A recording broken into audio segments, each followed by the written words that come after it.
देश के गृह मंत्री की जिम्मेवारी है कानून व्यवस्था को बनाए रखना पूरे देश में।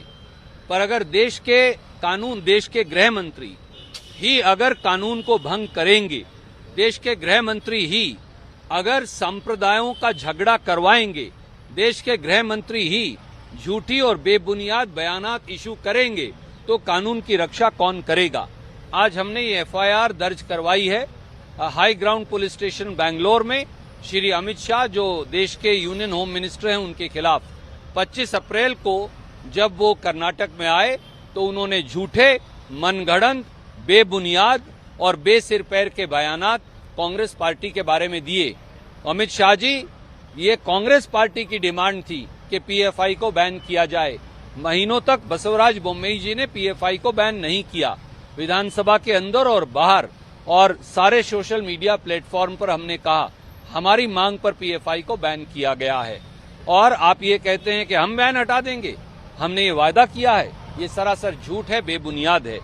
अमित शाह जी का ये कहना कि अगर कांग्रेस सत्ता में आएगी तो यहाँ धार्मिक उन्माद और झगड़े और राइट्स फैलेंगे, ये अपने आप में एक सरासर झूठ है। इसलिए हमने दरख्वास्त की है कि देश के गृह मंत्री बौखला गए हैं, वो घबरा गए हैं, क्योंकि भारतीय जनता पार्टी 40 से भी कम सीटों पर सिमट गई है।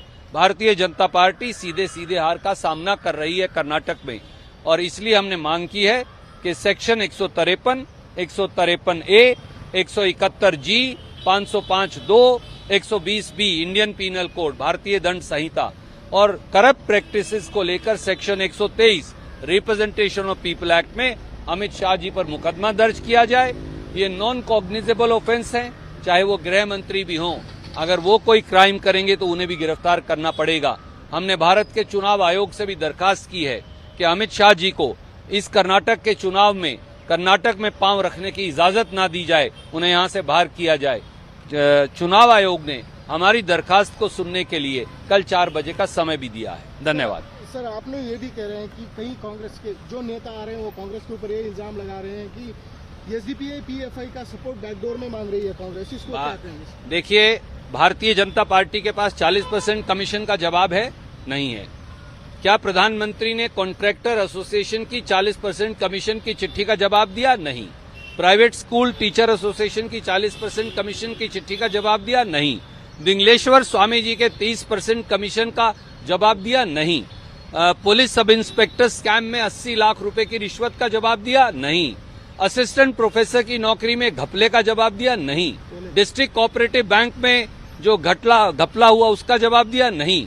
विरूपक्षप्पा जो उनके विधायक हैं वहां से 8 करोड़ रुपया पकड़ा गया, जवाब दिया? नहीं। यत्नाल जी ने कहा 2500 करोड़ में सीएम पोस्ट बिकती है, जवाब दिया? नहीं।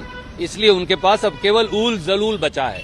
ये ऊल जलूल लोग हैं और ऊल जलूल बातें करते हैं। पीएफआई को लेकर स्टैंड क्या है सर कांग्रेस? हमारा स्टैंड क्लियर है। आप 3 बार ये सवाल पूछ चुके, मैं 4थी बार फिर दोहराता हूं। पीएफआई पर बैन कांग्रेस ने मांग की थी विधानसभा के अंदर और बाहर, सिद्धारमैया जी, डीके शिव कुमार जी ने। हमारी मांग पर यह बैन लगाया गया। कई महीनों तक बसवराज बोम्मई जी नूरा कुश्ती लड़ते रहे, इसलिए अगर कोई दोषी है तो वो हैं, और हमारे पर इस प्रकार का मनगढ़ंत बेबुनियाद इल्जाम लगाना साबित करता है कि भाजपा चुनाव हार चुकी है। धन्यवाद।